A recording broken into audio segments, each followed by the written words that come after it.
Today I thought I'd do another seasonal channel update. This is October 1st of 2022 that I'm recording this.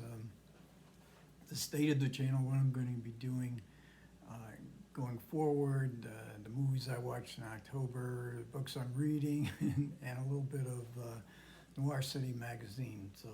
But I'm going to just go briefly through all these different topics. First of all, I recently went over 650 subscribers. I think it's 655 right now. And I would like to thank everybody. I'm always astonished, at that growing number. There's always a point, and I think anybody who does something like this, a YouTube channel, that you wake up in the middle of the night and you worry, why am I doing this? Why am I doing a YouTube channel? Should I go on? I can't go on, I must go on, kind of thing. And you wonder whether you're just talking into air or not, but I really appreciate the not just the subscriber base, but also the comments that I got, and particularly those in the audience who comment often on my videos, because the comments make you feel, well, this is worth doing. But also it makes it worth doing in other ways as well, because I do mostly single movie titles, and although the number of views I get for these single movie titles can vary just unbelievably wildly, I can never figure out how that happens. Certain movies get caught up in the YouTube algorithm, and we got a recent one that got 900 views in the first 3 days, and then my most recent video I barely get 10 views. But I've been doing this now for a year and 9 months, so I've got a lot of videos out there, and many single title videos. And what's amazing is the older titles from last year and earlier this year get more views than most of my recent videos. So I have to look at it as an overall thing. So when I look at the analytics, and if you have a YouTube channel, you got to stay a little bit away from the analytics or you drive yourself nuts. But I get well over 4,000 views a month now. In fact, recently it's been closer to 5,000 views a month, which a number that, at least to me, sounds significant enough. And yes, I will go on. So this past month, I only watched like 7 movies. I've been reading a lot. I've been in a real reading mood, and but I did make videos of 7 different movies. So I'll just go through them real quickly. Around midnight, Bertrand Chavanier's film of the jazz era in Paris in the 1950s, with a fantastic performance by the legendary sax player Dexter Gordon. It's not a biopic of Dexter Gordon, it's a fictionalized work, and Dexter Gordon is giving a performance, but there's a whole lot of Dexter Gordon in there, including the music. And it's also a Criterion release, recent Criterion release, that has a lot of fantastic extras on it. Another Criterion release, a 4K release, also Blu-ray included, Sofia Coppola's The Virgin Suicides, from Jeffrey Eugenides's debut novel, Sofia Coppola's debut movie.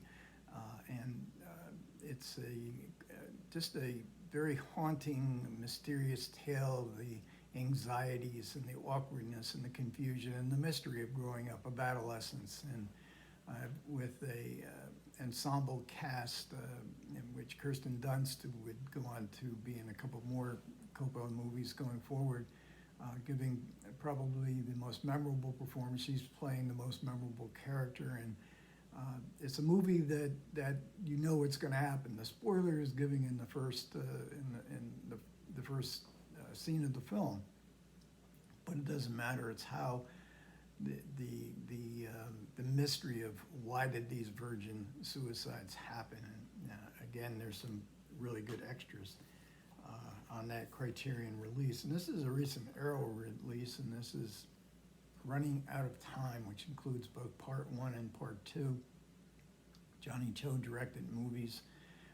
They are gangster movies, gangster versus cop movies, the cat and mouse, the relationship that builds up between the cat and the mouse, a kind of magical, supernatural dimension to it. It has nothing to do with reality, but this is just a world of kind of like Sergio Leone gunfighters. There's a lot of foreplay as far as the chases go.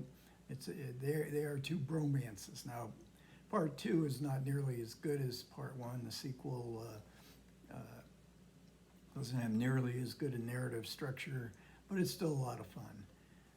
And then this is the movie that I got 900 views on in a couple days, and that was The Getaway, part of my 1972 series in the crime movie department. And Sam Peckinpah movies, Steve McQueen, Ally McGraw, Ben Johnson. A really fun movie. Now, I read the book. The book is dark and nihilistic, but the movie is, as far as the plot goes and the set pieces, almost all of that is from Jim Thompson's crazy novel, in which characters aren't nearly as cool as what Steve McQueen is in this. It's the character of Doc McCoy, who he plays, becomes very much a Steve McQueen screen persona of the cool guy who knows exactly what to do at all times and can respond very well and very inventively. It's also Sam Peckinpah violence in this film. The shootout at the end is worthy of his violent reputation. Again, it caught the YouTube algorithm somehow, and then two videos later, nobody has viewed this. This is just about, I have gotten a couple comments, but Fuzz. This is early Burt Reynolds. It's 72, again, part of the crime films in 1972, and it is a very uneasy mix of comedy and violence. Reynolds is part of a police detective squad. This is based on Ed McBain's, one of Ed McBain's 87th Precinct novels that are also very, very uneasy mix of comedy and crime. McBain is much more adept at keeping that together than the director of this film, Richard Cola. This is a film that I think they say in the commentaries or some things that I've read about the movie, it really deserved Robert Altman, because it's kind of like an ensemble piece with overlapping dialogue and such. But Altman's, even though Altman's not here, and we do not see Raquel Welch in a bikini as she is here, but she's really beautiful. She's just, again, part of an ensemble piece that I found very enjoyable. There's lots of good little performances in Fuzz, and I certainly did enjoy it. And then Mr. Klein, this is another fairly recent Criterion release. Joe Losey directed, Alain Delon with an incredible performance, and it's based on the 1943 roundup of Jewish people in Paris, taken to camps and then eventually to Auschwitz. And Alain Delon is not Jewish, but some other Parisian by the name of Mr. Klein is trying to foist his Jewish identity on to the Alain Delon Mr. Klein. So it's got a kind of Kafkaesque, Dostoevsky kind of doubling and doppelganger, and in which Delon is more obsessed with trying to discover who this other Mr. Klein is, as he gets totally sucked into the police thinking he is the Jewish Mr. Klein, and then subject to deportation. One of Joe Losey's best films. And coming up, I'm going to continue on 1972 movies. I'm going to do scary movies, horror movies. I'm going to start out with Bear and Blood, Mario Bava film with Elke Sommer, Joseph Cotton. I'll probably also do Brian De Palma's Sisters, I've got 3 Amicus films that were released in 1972, Dr. Five's Returns, Tales from the Crypt, one other, and I might do Last House on the Left. I saw that film in 1972, and it was so gory. I've never liked gore fest, and I guess that, but it's an important film because it's really one of the first films, gore fest type films that got wide releases. So I might do that one as well. I've always got all kinds of different ideas of doing films, film series. But talking about Joe Losey, to get to the reading part of this video, I've been reading Joseph Losey, Revenge on Life by David Cote, and Solitary Ronin is doing a long series, almost complete series of the films of Joseph Losey, and I will link to his playlist. I think he's done around 7 films so far, and I've been following along and making comments on the films, of watching the films and watching his videos. He has a great channel with a lot of great varied content. I highly recommend it. Losey himself was such an interesting figure, a blacklisted figure who in the 1950s had to leave Hollywood after an early career that showed a lot of promise. In order to work, he would not have been able to work had he stuck around Hollywood, and so he goes to London and starts to make films in London under pseudonyms. He is a man on the run, and many of Losey's films are about a man on the run, and Losey did that about as well as anybody. The anxiety, the intensity of feeling of a world closing in on you. And then I also, my long delayed video of The Godfather, and I keep delaying it and delaying it, but I finally did finish the novel by Mario Puzo, which is a really good read. I mean, the novel was a huge bestseller before the movie was made. I was surprised somewhat in that the entirety of the movie is in the book. This is almost like the screen, it reads like a screen treatment of the movie. So The Godfather is really, as far as the creative, Coppola certainly, did with brilliant casting and the look of the film and just the structure of the film, all the great performances. But The Godfather really, as far as the narrative goes, is all Mario Puzo. And I'm also reading The Godfather Effect, and this is by Tom Santopietro. He is describing the effect The Godfather had on him and the enduring appeal of The Godfather, which I've always found it. I think one of the reasons why I'm hesitant to do a video on it is because I never really cared that much for it. I admire the film, and there's a moral tone to it that I've never been able to sort of engage with. But this is a good book. I'm only about a third of the way through, and he does really make some good points on the enduring popularity of The Godfather. Really the only film from 1972 that gets talked about very much. And there's another director from this era. I've done The Getaway and also Junior Bonner from 1972. I'm reading Stephen Prince's Sam Peckinpah and the Rise of Ultraviolet Movies, Savage Cinema and the Rise of Ultraviolet Movies. Stephen Prince wrote a book on Kobayashi, Masaki Kobayashi. I did a series on Kobayashi last year. Prince is just one of the greatest writers of movie history and analysis that I've ever read. And yeah, I'm hoping Peckinpah is another director that I never really engaged with, a director I admire and all that, but and I've always been put off by savage cinema and ultraviolence. But